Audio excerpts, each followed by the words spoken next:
Hello, my name is Salma and welcome to my channel.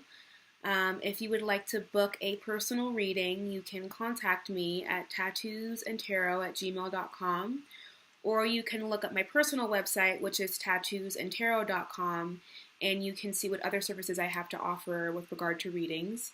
In any case, I hope you enjoy your monthly Taroscope reading, and any questions that you have, feel free to message me. All right, have a good one. Bye. Hey Sagittarius, how are you? Welcome to your July 2017 reading.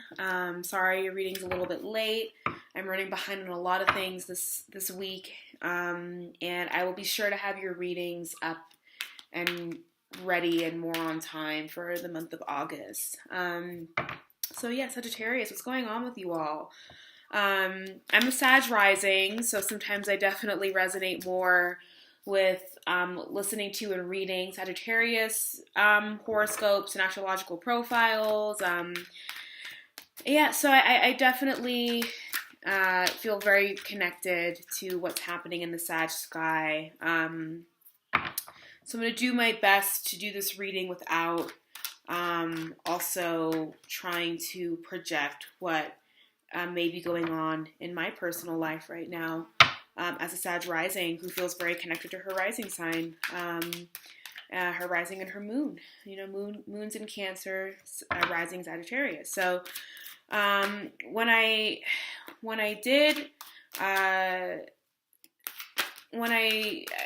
kind of sat with the cards before starting the video, and I just was like reflecting on Sagittarius, what's going on with your energy. One of the things one of the phrases that I heard kind of pop up was odd attraction or weird attraction, like an odd, and kind of like this fascination with something or someone, and also this kind of confusion. And it's not something that you've quite been able to put your finger on quite yet, but it's like this kind of, you're like, why is this so attractive to me? This person, this job, this hobby, why is this thing so attractive to me? And kind of wanting to keep it kind of like on like the hush, right? High Priestess. She's very quiet, but she's all knowing, but still, you know, very, very kind of more of a passive energy, right? So first card that kind of popped up was this. So that's kind of what kind of came up for me intuitively, was like the sense of like, oh, like what's that over there, and why am I so attracted to it? What's this thing that why am I finding myself attracted to these new things? And that actually makes a lot of sense to me astrologically, because Venus, let me just go over your astrological, what's happening in your sky for the month of July, which I'm sure some of you have already been very much in touch with and in tune with, seeing as though it's like now the middle of the month. Again, sorry your reading is so late. But, you know, Venus is going to be in Gemini, which is your opposing sign, right? And the things that oppose us, and Venus is being the planet of all things that are like lovely and beautiful and attractive and things that we harmonize with. So seeing as though, you know, Venus is that planet, represents those energies, and it's entering into, you know, your opposing sign, Gemini, right? And it's kind of like that idea that the things that we're opposite from, the things that, you know, opposites attract, or the things that we're most opposite from also kind of generate the most attention from us. Or it's like, oh, like what's that? Like being an Aquarius, I'm always in admiration of Leos, and just, their ability to really be front and center, and their warm-heartedness, right? Like there are things about Leo that I definitely find very attractive and admire, because as an Aquarius, those are some things that, you know, I'm not necessarily maybe lacking in, but they're not my natural, like I'm not inclined towards that naturally, even though deep down inside, right, same two sides of the same coin, right? So with, you know, Venus entering into Gemini, maybe finding things, and also being in your 7th house of partnerships and relationships, and not just like romance and fun, but actual, chosen partnerships, partnerships that we're actually committing to, business relationships that we're committing to, contracts that we're signing, one-on-one relationships that, that surpass just the romance and the fun aspects of the fifth house, right? Like moving beyond that romance and fun and moving more into like commitment through thick or thin kind of relationships in the seventh house. And so Venus entering Gemini in your seventh house, maybe there is an attraction to things or an attraction to people, business partners, career choice, like who knows, right? Anything relating to that seventh house activity of one-on-one relationships and contracts. And like there are things, maybe there are people in there that you're kind of like, oh, like this is a different person. This is somebody that, has different, has things that I may lack, that I'm actually very in admiration of. And so that's going to be happening as we go further into the month, July 24th to the 25th. And also, you have Saturn. Saturn has been in your sign for a while now. I'm not envious. As an Aquarius is coming up soon for me too. But, Saturn being in the first house is also a really great thing because Saturn is, it's a pruning kind of planet, right? It wants us, it wants to break us down, to kind of build us back up and help us to learn our karma, learn our lessons, and to transform in the ways that we need to, so that we can better fulfill whatever purpose we're here to fulfill. And so Saturn being in your first house, and for me, natally, that's like in my natal chart, Saturn is in my first house. So in experiencing that in a lifelong kind of process of, Saturn being in the first house can represent, issues regarding self-esteem. It can represent issues regarding your own ability to sort of assert yourself and your ability to feel empowered and your ability to feel even motivated to, go out and do the things that you want to do. But there's some limitations on your image of self and your relationship to yourself. And that exists so that you can work through, lessons of self-esteem, lessons of maybe having a more realistic view of yourself, whether that view needs to be more on the end of having more validation of self or maybe having more humility of self, right? And especially being a Sagittarius and you're ruling your planetary ruler being Jupiter, where everything's larger than life, that sometimes a lot of Sagittarians, and me being a Sag rising can relate to this, of sometimes having a grandiose perspective or perception of self. And or, a grandiose perception of whatever area, right, Jupiter's really happening in your chart. And sometimes, and not only that, but, not limited to that, but also, a very happy-go-lucky attitude that sometimes, especially I see this a lot in Sagittarius moons, people that have a Sag moon where, there's this tendency to want to only focus on the really positive, the happy-go-lucky aspects of life, and to kind of push away or shove away the hard parts, the emotional parts, the parts of us that we don't really want to deal with, like the parts that aren't, like I've seen that a lot in Sag moons where there's a tendency to shy away from or kind of almost completely cut off and ignore sensitivity, emotional turmoil, sadness. There's this need to always kind of be upbeat. And sometimes we need to actually take a step back, which is what Saturn asks us to do. And Saturn asks us to say, like, what's not working? What's unmanageable in this situation? What do I need to address? Like, what limitations do I need to put on this? Where Jupiter is like, how much can I expand?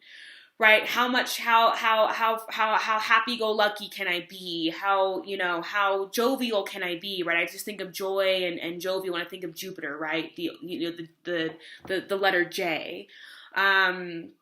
So Saturn's really asking you to, don't completely burn out that Sag flame of that that high-spirited, free-spirited, happy-go-lucky, you know, all is well attitude, but to also mix in a little bit of like, all is well, but I can work on this.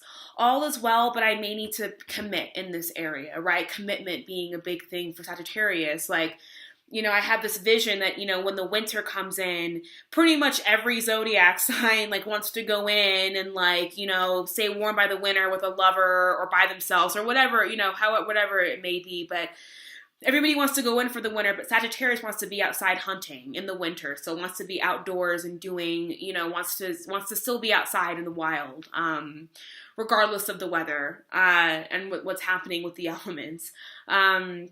So, you know, Saturn definitely asking you to be a little bit more, you know, to like, yeah, maintain that lightheartedness, but don't forget to also be honest with yourself, right? Sag, very well known for being honest with other people. Have that same honesty with yourself. Have that same transparency and level of realness with yourself and not just with other people. Try to be frank with yourself a little bit more. So yeah, you may not be feeling like yourself, but maybe it's a good thing. Maybe it's a time for you to actually reevaluate, like, where do my commitments lie? Especially with regard to one-on-one relationships, intimacy. You know, I was reading this one thing online about Sagittarius, and it was like, you know, even the most free-spirited of people end up defining and refining their commitments. Even the most, far-flung, there comes a time where most people tend to sit down and be like, okay, like, what am I committed to? And it doesn't have to be a person or a relationship, but even, you know, a job, a career choice, a new habit, getting rid of an unhealthy habit. It could be like, what are you committed to? What are you committed to right now in this month? And in terms of like redeveloping yourself and maybe pushing yourself and challenging yourself to move past self-defeating patterns, or a tendency to not really want to look at the reality of your character and of what's going on around you. So that's kind of what I picked up on astrologically for you all. So I'm going to go ahead and get into the reading now. So I'm just going to shuffle and focus on your energy. Sagittarius, July 2017. Sagittarius. Okay. Yeah. So again, yeah, I pulled the High Priestess out. So I think this is definitely one of the core energies for you all this month. Yeah, and yeah, I'll explain a little bit more as to why I'm even feeling okay. Wow. So I'm gonna,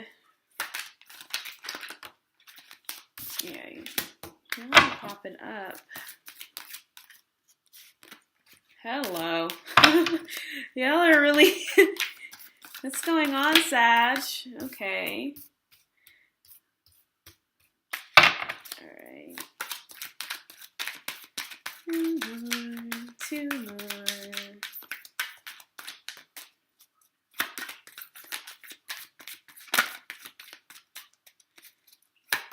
Cards we're flipping.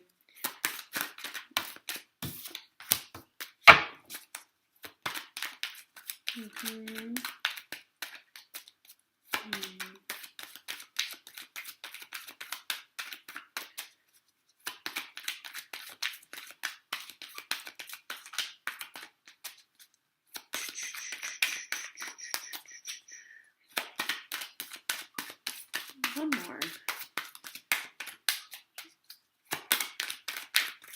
Come on, Sag. One more. Be careful what you wish for, right? Okay. So, the Five of Wands on the bottom of the deck. I'm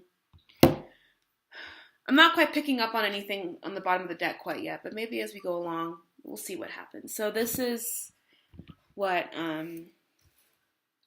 these are the cards that came out, and Cancer got a lot of these cards too, but we're also in Cancer, right? So that being a general energy.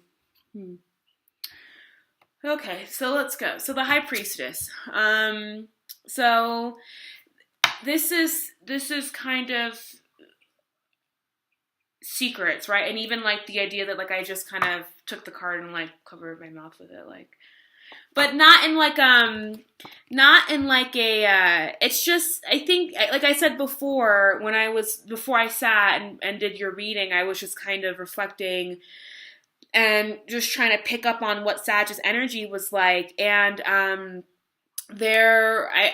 heard, weird attraction or odd attraction, but it's an odd attraction that, it's not really something that y'all want to talk about right now or like even really reveal. It's just kind of like, okay. And I pulled the High Priestess as I was talking about that. And to me, the High Priestess is, excuse me, she's the High Priestess. She's the all-knowing, like, goddess mother, right? And she knows everything, and she has a lot of spiritual power, but she doesn't necessarily, she's not like the magician, right? Where the magician is has his wand and is very action-based and is doing this and is doing that. And this, again, is for me and how I interpret the cards. You may interpret them differently.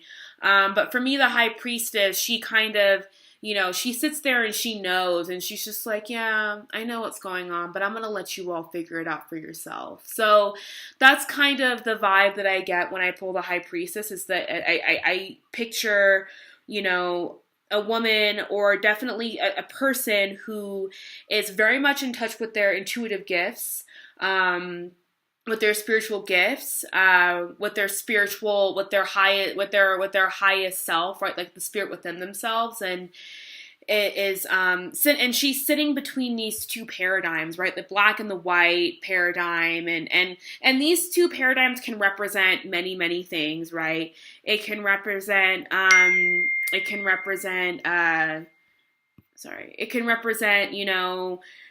the gender binary. It can represent, positive, negative binaries. It can represent the different binaries that we place ourselves within. It's like good or bad, right or wrong, white, black, male, female. Like it represents, and she sits in the middle of all of these. And it's like she doesn't subscribe to either one of these, extreme ways of thinking and doing things. And definitely when I pull this card, I also view this as somebody who is definitely, views themselves as someone who is capable of having the spiritual power or the intuitive knowledge, the intuitive power of the High Priestess, and who finds this work important, who wants to better their intuitive work, who wants to better their spiritual work, who wants to better their spiritual practice. And she's very quiet, she's very secretive. It's hidden. It's not, she's not a loud card. It's like, and when you're doing like yes or no spreads, the High Priestess is a yes, but it's like a yes that's like not going to be said outright, right? It's a yes that's like, yeah, it could be a yes, but you're not going to, it's not going to be revealed, right? And so I think that there's definitely some knowledge, or there's some curiosity, there's some knowledge that you all have right now in this period, but it's something that you're kind of laying low on. Maybe it's a plan or an idea, and you're kind of laying low about sharing it. There's a person that you're finding yourself very attracted to, but you're laying low about sharing it because whatever that idea does not subscribe to either one of these normative binaries. It's something that's it's different, and might break some boundaries, or might, you know, it's not something that would be seen as quote unquote normal or acceptable even. So that's kind of what I'm sorry, it's been a long time on this card. I just felt like I really needed to get into what I picked up on when the High Priestess popped out. And yeah, you know, something hidden, something powerful, something hidden, you know, a very powerful attraction, a very powerful idea, or something coming in intuitively, and kind of laying low about sharing it for the time being, just because it's not something that would really be seen as being socially acceptable. So getting further into the reading, I got the Page of Wands, and the Page of Wands is, once again, you know, it could be a message. A message from another fire sign, from another Sagittarius, Leo, or an Aries. And we're going to be entering into Leo season pretty soon, right?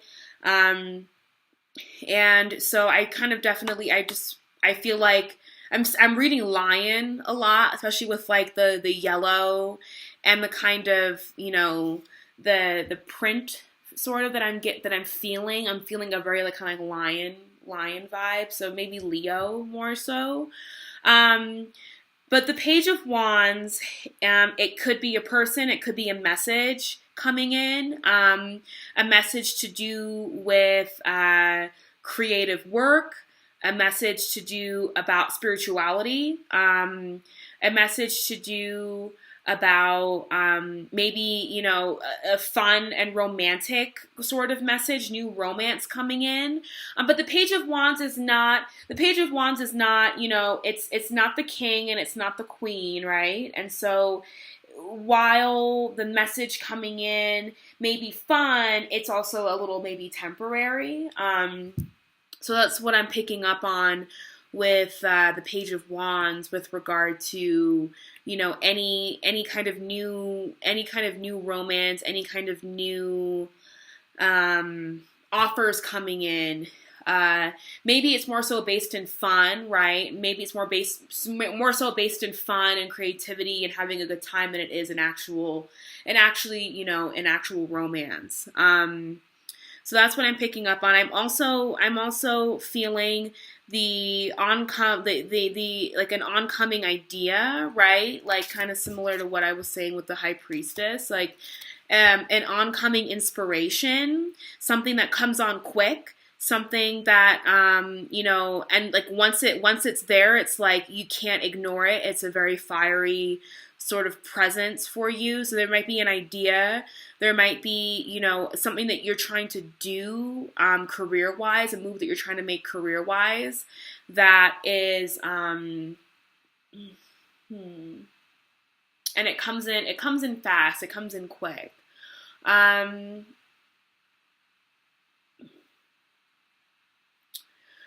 Also, for those of you who do have intuitive gifts, or are very much in tune with your intuitive gifts, pay attention to like whatever downloads or messages you're receiving, right? Like pay attention to whatever downloads you're receiving from spirit, whatever messages you're receiving from the universe, that there's something that needs to come through for you. So that's another thing that I was picking up with the Page of Wands. We have the Three of Pentacles that came up next. And so this, and for me, you know, I'm seeing a relationship sort of that's kind of happening here. I'm seeing a relationship, and what I'm seeing is that, you know, what I said before, that the High Priestess, like there's an idea, right, that comes in. There's something coming in, and it comes on fast, and it's divine. It's divinely, it's, you know, it's a divine guidance. It's, you know, it's divine.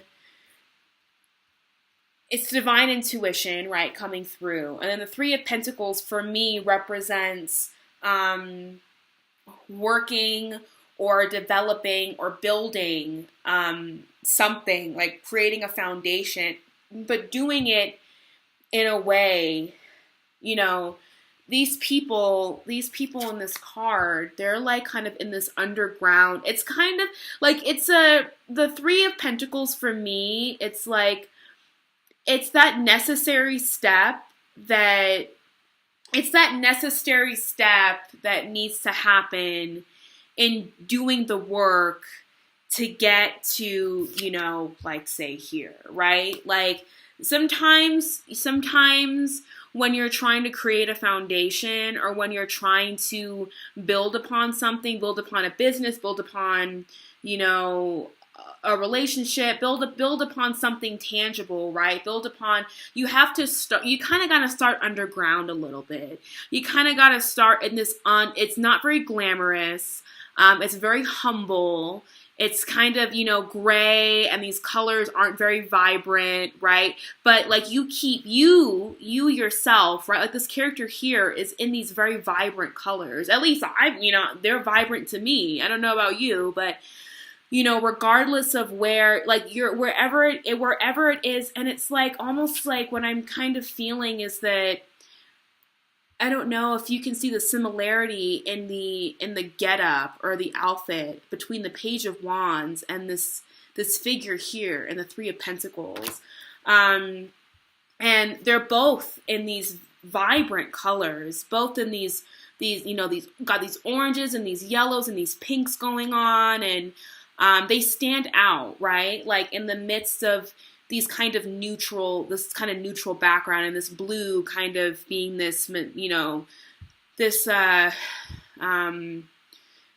of flat background, right? So in the midst of having to go underground to create the foundation of your idea, or to like, you know, really get your idea up and running, you know, it's important to remember and to stay vibrant, like maintain the spirit of this Page of Wands, maintain the excitement, maintain the desire to manifest, right? Like, you know, you may have to put your wand down and pick up the pentacles. You may have to put, you know, the wand to the side and pick up a pentacle, because the wands are great. You know, it's all about spirit and energy and manifestation, but sometimes we have to actually touch what's tangible, right? Like, and that's what I was saying about, you know, Jupiter versus Saturn being in your first house, is that Jupiter in the first house, you know, makes you feel forever expansive. But Saturn in the first house can make you feel a little bit caged in and blocked in, and kind of like, I'm surrounded by this brick, but it's for the better, right? Like, what, you know, there's responsibility is being handled here. Commitment is being handled here. Foundation is being handled here. Something of significance, something substantial that will have longevity, right? Think of Capricorn. Capricorn is all about seeing the bigger picture and getting, like, how can I pass this down to my children and my children's children? Like, not just for me and my partner to have fun with it now. How can I keep this, what I have going on, going even beyond my physical life, right? So, you know, keep the dream alive. Keep your, you know, don't forget your Sagittarian self as being this very, you know, colorful, outgoing, you know, kind of free-spirited, right? Kind of person, kind of being, but that sometimes we need to actually hunker down and pick up a pentacle and start building some stuff. Eight of Cups is coming up, right? We have Eight of Cups. And so, you know, and Cancer got this card too. And for me, what the Eight of Cups kind of also rings for me as is that sometimes we ask for things and then we get them, and then we realize that, you know, what it is that we got actually wasn't exactly what we wanted. And that's not the kind of fulfillment, right? It's like, when we think that this thing and that thing and this thing and this job and this car and this relationship and this new house and this whatever is going to make me feel better, and then we get it all standing upright, not spilled, not tipped over, not, you know, all good, and we realize, like, the moon, right? And the moon and the High Priestess for me have very similar meanings in the sense that they both represent things unseen, things unheard, things unknown. things to be revealed, right? But the high priestess is more of in a sense of like she knows, but the moon reveals things to us that we're like, I had no idea that was even stuffed within my subconscious. Whereas with the high priestess, it's kind of like, yeah, I kind of knew that, I just didn't want to say anything about it.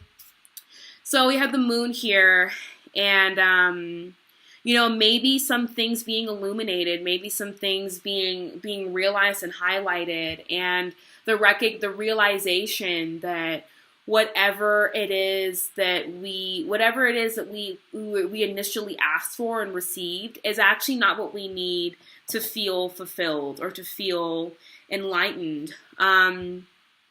And I see the Eight of Cups as a positive. I mean, all the cards for me have positives and negatives, but I definitely see the Eight of Cups, which I think is generally seen more so in a negative way of walking away. But it's more so in an emotional way that we're letting go of things. We're letting go of old habits, old self-defeating patterns that no longer serve us. So there's definitely, and I also see this card as kind of like some self-discipline. It's not easy to walk away from 8 filled cups of whatever the vice might be, right? But this person knows that whatever these 8 cups are filled with, right? Like in the previous card, the 7 of Cups, it's all about the vices that are in the cups, right? You have money, and there's material wealth. There's also bad things in the cups too, right? There's a snake in one of the cups. There's like some venom or poison in one of the cups. So it's like, sometimes it's not easy to walk away from, the vice or the 8 filled cups or the things that we know have for so long, we've been coping with, right? Like maybe the realization that our coping mechanisms aren't actually coping mechanisms at all. It's more so of like survival. Like I'm not even really living, I'm just surviving at this point.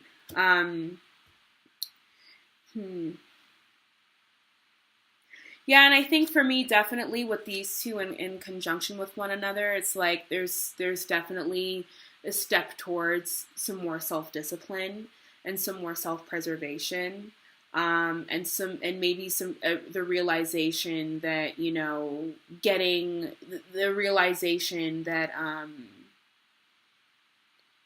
sometimes I just have to walk away. Sometimes I just have to walk away and reevaluate and go inward and really ask myself what it is that I'm looking for, what I'm after. Like, what are you after? Then we have the 7 of Swords here. And I don't, to see,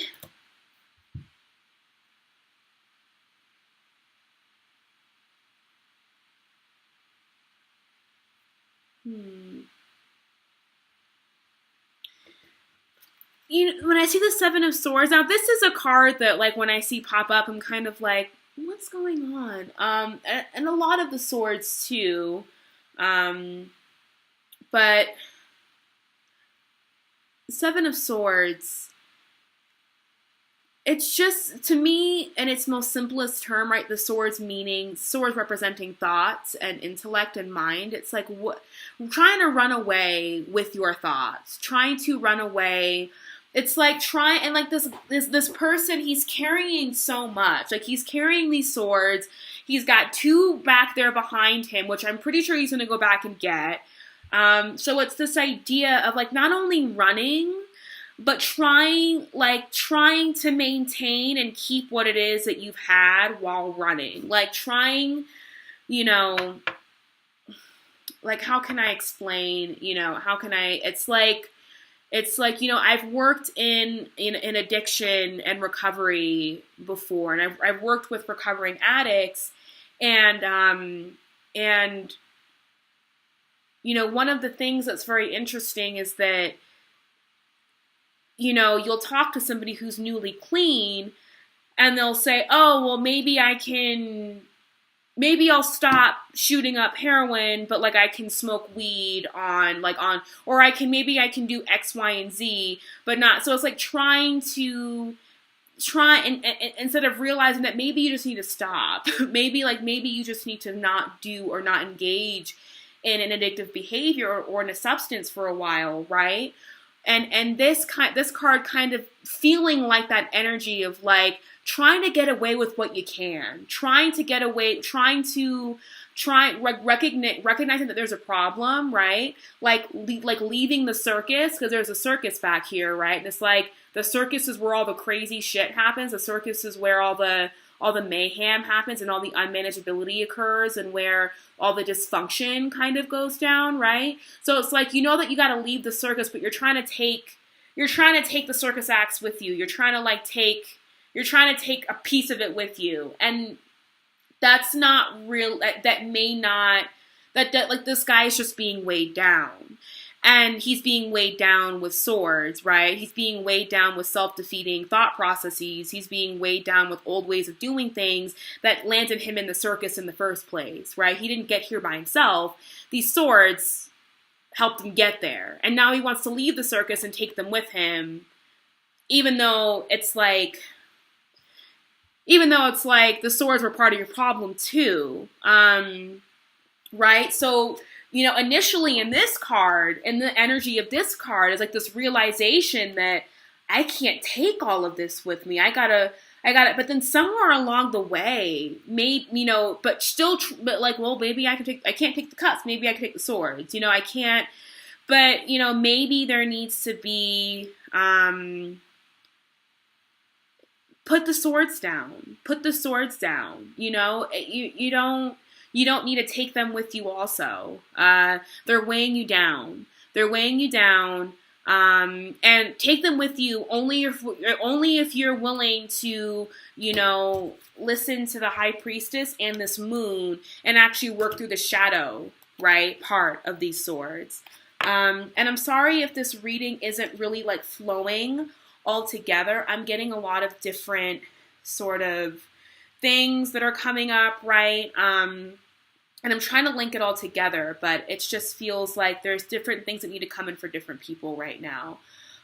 So yeah, stop trying to take the swords with you. If you've left the circus, leave the circus and leave the circus acts and the swords and whatever behind with it. So now we have the Empress, right? And the Empress is, you know, well, this is Venus, right? This is Venus coming in. So now we got the Empress, and incredibly fertile, and I'm also kind of picking up that this might be a person, that this might be, you know, and the Empress is somebody who, she's very, very self-sufficient. She is the creator of her own universe. She's very, very feminine. And, you know, feminine doesn't necessarily have to mean that she is, you know, attached, or that she is, you know, wanting for a partner, or wanting for really anything for that matter. You know, she's very independent. She can manifest whatever it is that she wants to manifest. She is the queen. She, you know, these two together are just kind of baddies. So I'm definitely picking up that this might be a person, or that this might...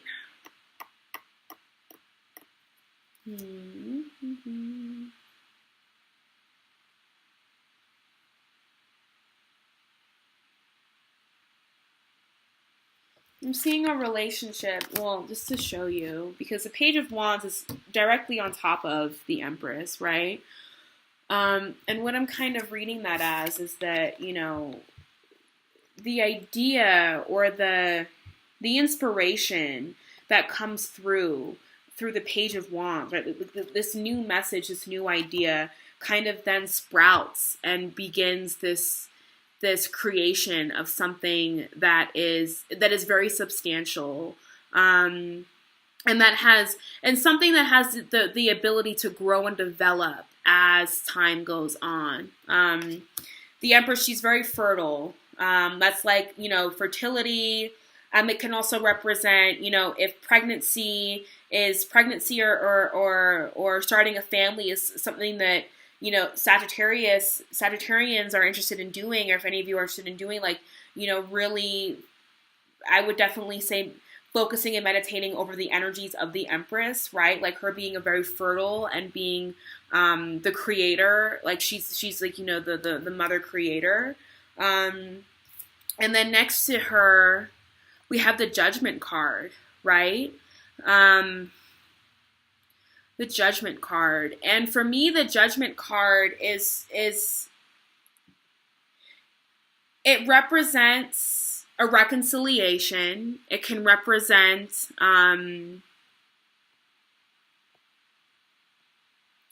reconciliation. It can represent you know, if you had problems in a previous relationship, then the Judgment card, you know, kind of definitely speaks to, you know, you have Archangel Michael here, and what I believe to be Archangel Michael here, and like truth kind of coming down upon.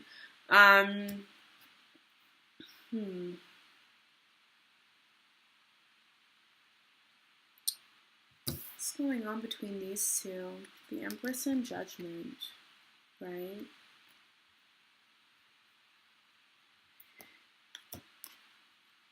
Definitely a huge realization coming in.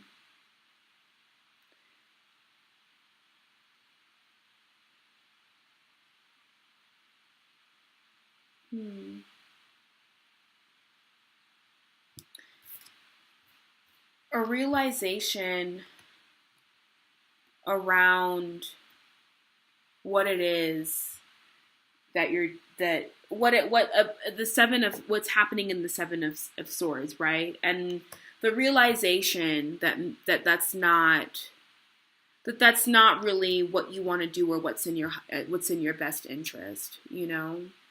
Let me pull another card for Judgment.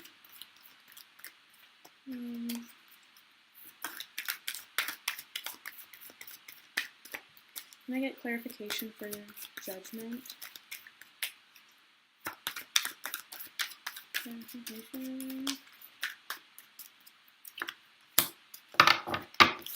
Clarification for the Empress.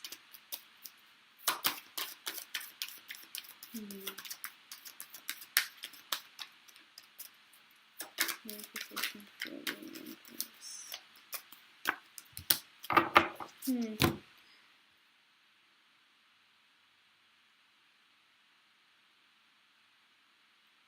Yeah, there's something that you definitely, so you now have a lot of major arcana cards present in the reading. So, you know, the Empress and the Star. So there is a hope, there is a dream, there is something that you all, there's something that has come in that you all want to create and want to bring into the physical world, that you want to bring into the physical realm, that you want. There's something that needs to be that you want to manifest. Whether it be a career change, job, a bettering of a partnership, a new partnership. I also heard baby. Like if there are things that you want or trying to create, there is a lot of energy and there's a lot of power behind that desire, right? And this, you know what? Like originally when I said about this card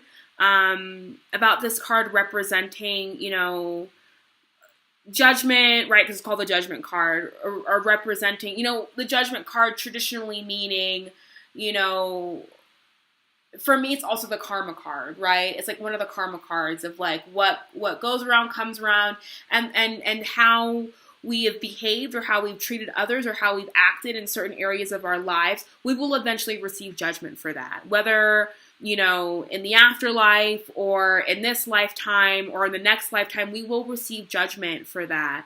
And there is recognition of how we have been acting. But what I'm seeing this now as is I'm seeing this as, you know, for those of you who have been praying and who have been asking the angels, specifically Archangel Michael, for those of you who've been really asking Archangel Michael for guidance, I see that guidance coming in. I see this not so much as judgment, but more so as the receiving of divine guidance, right? The receiving of divine messages, the receiving of divine intuition. I see this as the you know, receiving the messages that you've been wanting, right? Like the Star card. She's pouring water, but it's almost kind of like in this process of prayer meditation that she's doing this, you know, it's like a ritual, kind of like a, you know, she's doing a ritual to bring about her hopes and her dreams, to bring about this star manifestation, right?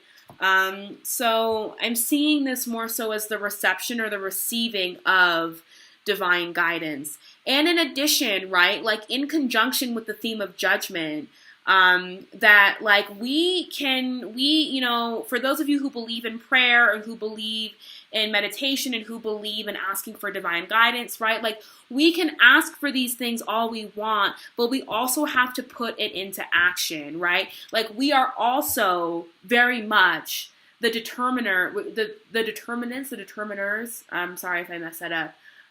We also are very much in control, or we also very much have the power to determine what our fortune, what our future, what our destiny gets to look like, right? So as much as we want to ask and pray, it's all about taking the action, right? Like these, like the pentacles, the pentacle suits, the suit of pentacles requires that we take action. The Seven of Pentacles, the Eight of Pentacles, these figures, these people in those cards, they're working, they're planting, they're planning things out, they're harvesting. And so, you know, and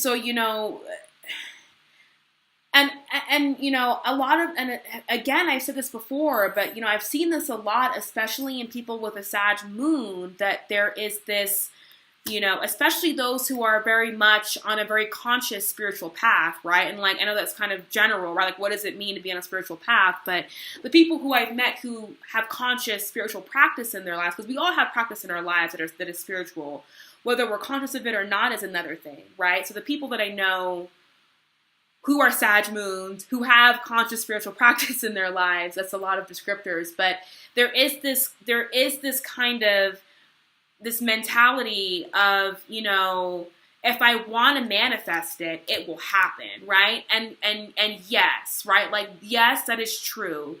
But we also are here in these physical bodies on a physical plane for a physical reason. Like, we're here to also exercise choice, exercise action, exercise free will, willpower, right? Like, how are we going to assert ourselves, right? And your first house activity, Saturn being in your first house, is asking you, how are you asserting yourself? How are you positing yourself in this physical world in a way that is not just about that doesn't just live, you know. As Sagittarius, y'all are the philosophers. Like, ninth house is about higher understanding and knowledge. Like, but how do we take that? How do you take this knowledge, this great knowledge that you all have, and put it to practical use? How are you going to do that, right? How are you going to take whatever person, like, this could be an Aquarius, right? This could be a Taurus, the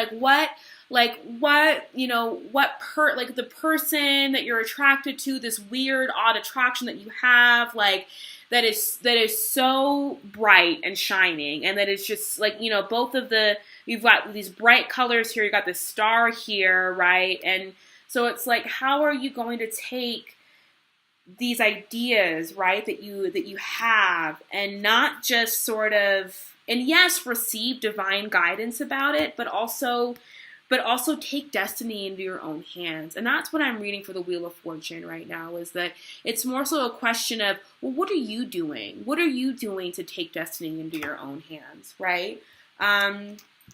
And yeah, again, with the Six of Wands, right? Like, you started out with one wand.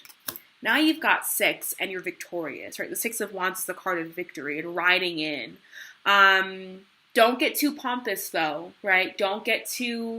Let's not forget that not too long ago we were right here, right?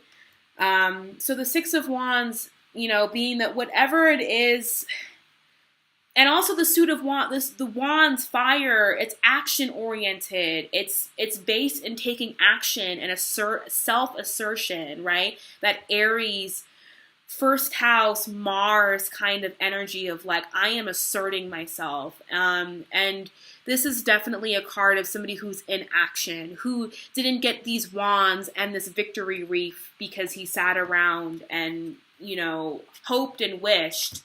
Right? Hoped and wished all day. Like, yeah, in conjunction with hoping and wishing, there was some action there was some walking away, right? There was some reevaluating of like these self-defeating thought processes. Like, there was some stuff that had to happen, right? And these energies don't really vibe well with Sagittarius. Like, sorry about that. Yeah, these energies don't really vibe with Sagittarius. Maybe this energy in the sense that it's about, deeper spiritual understanding and going deeper within the self. But not so much this, So, now we're at the Nine of Wands, right? And, I see these two in relationship with one another. I see that from here, right, from running away and walking away, from running away from the circus, right, that there is this realization, that there is this coming to this realization that, I need to rest and reconsider. I'm not done. But I definitely need to take a minute and, recognize that maybe, like, as you were running off with these swords, maybe you fell and, like, sliced your head open. But I definitely see, especially after this victory card, right, that there's still more work to do. And I think July has been a precursor or a setting up of things for a lot of signs.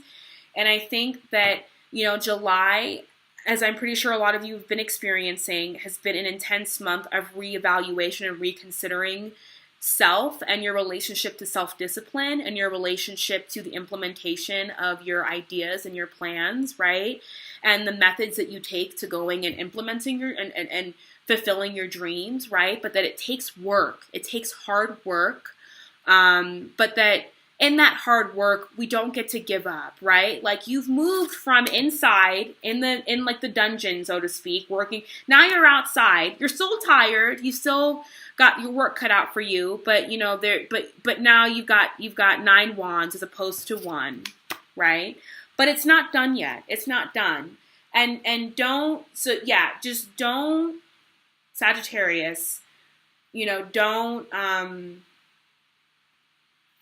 don't allow yourself to get ahead of the victory. It's a work in progress, and allow yourself to be here if you have to be here. Allow yourself to do the hard work and to feel exhausted and tired, but to still stand up and say, you know what, I'm going to take a quick rest and I'm going to keep going because I know that's what it takes. That's what it takes, Sorry, your reading's going on a little bit longer. So can I get an outcome card for Sagittarius for the month of July 2017? Just one. Just one. Yeah, and this was the first card that popped out when I was shuffling the cards for you, but I felt like putting it back in the deck, and so here it is again. Ace of Pentacles, that, while being the most evolved fire sign, right, being the Sagittarius that you are, and being very much in touch with spirituality, higher learning, higher education, you all, You know, that's why they always say that Aquarius, Sagittarius, you know, would be good matches, right? Because there is this bigger picture kind of thing happening between the two signs. But definitely, you know, Ace of Pentacles being there's work cut out for you, but at the end of it, right, this beginning, this new start can actually be something really awesome and beautiful for you guys. And it can be the beginning of many pentacles to come, right? It can be the beginning of the 10 of Pentacles to come. And so it's just the reminder that, you know, while, yes, you know, philosophy and you know, higher learning and understanding these complex ideas and knowledge and you know, all of the areas that rule that ninth house, that rule, you know, Sagittarius are great, that we also have to remember that we exist in a physical plane, that we exist in a world where, you know, there are tangible results for tangible actions. And that the Ace of Pentacles can very much be yours, right? But you just got to keep going. Don't stop, you know, don't stop doing what it is that you have to be doing. And that there's some good, like, you didn't get this. We don't get here without commitment. You don't get the Ace of Pentacles without being committed to something, whether it's, you know, eating healthy or getting up at a certain time in the morning. Like, there's some kind of practice or commitment that helps us to reach the success that we want to reach, you know? So sorry your reading went on a little longer. And I hope this resonated with some of you. It actually personally didn't really speak to me, so maybe it'll speak to some other Sages out there. I'm a Sag rising, so maybe, you know, for this month, Aquarius is more my thing. But if you want a personal reading, you can contact me at tattoosandtarot@gmail.com, or you can check out my website at tattoosandtarot.com. And I hope you enjoy your month, and I'll see you in August. All right, bye, Sagittarius.